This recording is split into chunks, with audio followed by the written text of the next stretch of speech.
Nama saya Yulan dengan NIM 03225051 dari Prodi Akuntansi. Hari ini saya akan mempresentasikan tugas saya dengan judul Kemitraan Antar Wirausaha. Yang akan saya bahas hari ini yang pertama yaitu mengenai pengertian dari kemitraan. Secara umum, kemitraan adalah suatu bentuk kerjasama antar dua pihak atau lebih, baik antara usaha kecil dengan usaha besar maupun antar pelaku usaha yang didasarkan pada prinsip saling membutuhkan, saling menguntungkan, dan saling memperkuat. Menurut KBBI atau Kamus Besar Bahasa Indonesia, kemitraan adalah hubungan sebagai mitra atau kerjasama yang terjalin antara dua pihak.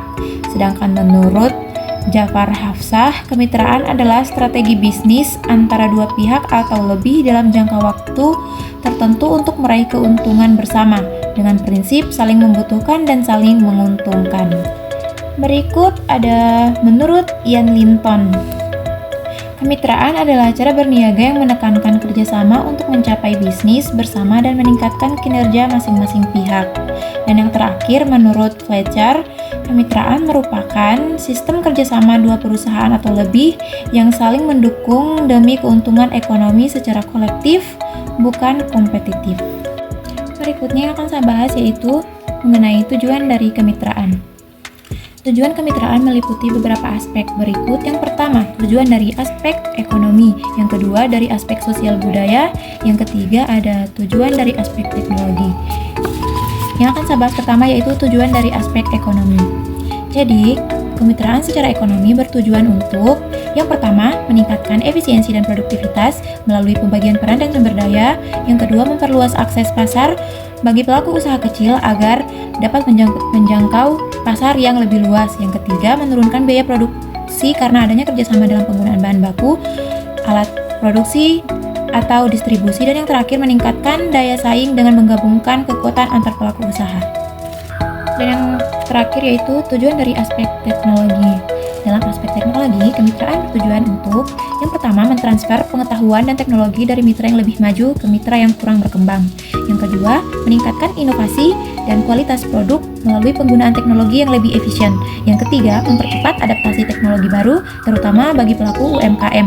Dan yang terakhir, meningkatkan kemampuan SDM karena pelaku usaha belajar dari mitra yang lebih berpengalaman dalam teknis dan manajerial. Selanjutnya ada pentingnya kemitraan antar wirausaha. Dengan adanya kemitraan antar wirausaha ini, yang pertama bisa mengatasi keterbatasan wirausaha kecil. Yang kedua, mempercepat pertumbuhan ekonomi. Yang ketiga, pemerataan peluang usaha. Keempat, bisa meningkatkan daya saing. Yang kelima, memperluas jaringan distribusi dan pasar. Keenam, mendukung program pemerintah. Yang ketujuh, mendorong inovasi dan transfer teknologi. Dan yang terakhir, membangun kepercayaan dan solidaritas bisnis.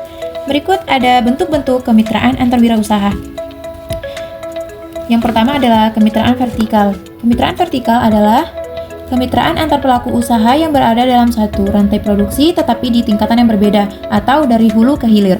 Contohnya seperti petani bermitra dengan pabrik pengelola hasil pertanian atau UMKM pengrajin bermitra dengan perusahaan retail besar dengan tujuan yaitu untuk menjamin pasokan bahan baku atau distribusi pokok dan meningkatkan efisiensi produksi. Yang kedua ada kemitraan horizontal. Kemitraan horizontal adalah kemitraan antar pelaku usaha yang berada pada tingkat yang sama dalam rantai produksi. Contohnya, beberapa UMKM makanan bergabung untuk membuka gerai bersama dan sejumlah pengrajin menjalin kerjasama dalam promosi dan distribusi dengan tujuan meningkatkan skala usaha dan mengurangi persaingan antar pelaku usaha kecil. Yang ketiga ada kemitraan agribisnis dengan bentuk ikatan, yaitu kemitraan antar petani atau peternak dengan perusahaan besar dalam sektor agribisnis yang disertai dengan kontrak atau ikatan resmi. Contohnya, perusahaan ayam bermitra dengan peternak dalam bentuk sistem inti plasma. Yang kedua, ada petani menanam komoditas tertentu sesuai pesanan perusahaan dengan tujuan memberi jaminan pasar dan pembinaan teknis kepada petani atau peternak dan menjamin kualitas dan kuantitas produksi bagi perusahaan. Yang keempat ada kemitraan produksi dengan bentuk ikatan, yaitu kemitraan ini di mana pihak kecil melakukan produksi atas dasar pesanan atau spesifikasi dari pihak yang lebih besar. Contohnya, yang pertama ada UMKM memproduksi komponen untuk perusahaan manufaktur, dan yang kedua ada penjahit lokal yang membuat pakaian atas pesanan dari brand besar dengan tujuan memberikan peluang kerja dan pendapatan bagi pelaku usaha kecil dan menjamin mutu dan efisiensi bagi perusahaan besar. Selanjutnya, jejaring usaha atau networking. Yang pertama yaitu ada jejaring bisnis. Jejaring bisnis ini mempunyai ciri adanya hubungan bisnis jangka panjang yang didasarkan pada asas tolong-menolong dan saling percaya. Kendala yang dihadapi dalam membentuk jaringan bisnis adalah yang pertama, nilai semangat asas yang dapat digunakan sebagai perekat antar pelaku usaha kecil dan menengah sehingga hubungan bisnis jangka panjang tetap berlangsung. Yang kedua, pemula dalam jaringan bisnis akan bersaing dengan jaringan bisnis yang mapan. Yang ketiga, belum adanya gambaran yang jelas tentang jaringan bisnis bagi usaha kecil dan menengah. Yang terakhir, minimnya sumber daya yang memadai dalam bentuk jaringan. Kedua, ada jejaring untuk kelanjutan wirausaha.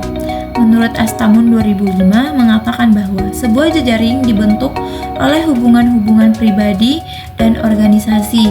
Astamun mengatakan bahwa jejaring terdiri atas dua kategori, yaitu yang pertama, networking terencana atau strategis, dan networking yang tidak terencana dalam memperluas jejaring.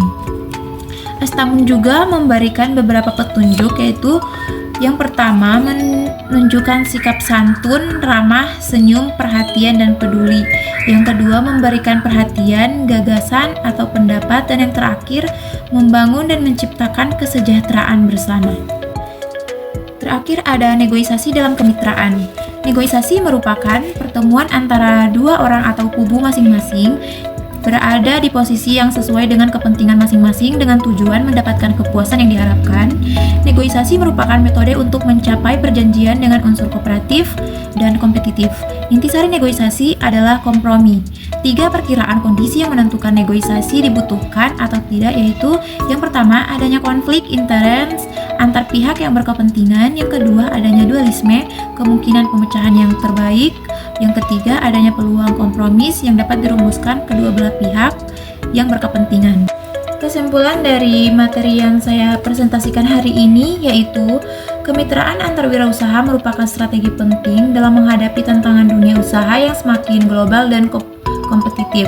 Kemitraan membantu pelaku usaha, khususnya UMKM, untuk saling melengkapi dalam hal modal, teknologi, keterampilan, dan akses pasar. Bentuk kemitraan dapat beragam seperti kemitraan vertikal, horizontal, dan hingga jejaring agribisnis yang lebih luas. Keberhasilan kemitraan sangat tergantung kepada kepercayaan, komunikasi yang baik, serta kemampuan dalam membangun jejaring yang melakukan negosiasi secara etis dan strategis. Kemitraan bukan hanya memperkuat posisi bisnis, tetapi juga memperkuat struktur ekonomi nasional dengan menciptakan sinergi antara pelaku usaha besar dan kecil secara adil dan berkelanjutan. Demikian presentasi saya hari ini. Mohon maaf bila ada salah kata. Wabillahi taufiq wal hidayah. Wassalamualaikum warahmatullahi wabarakatuh.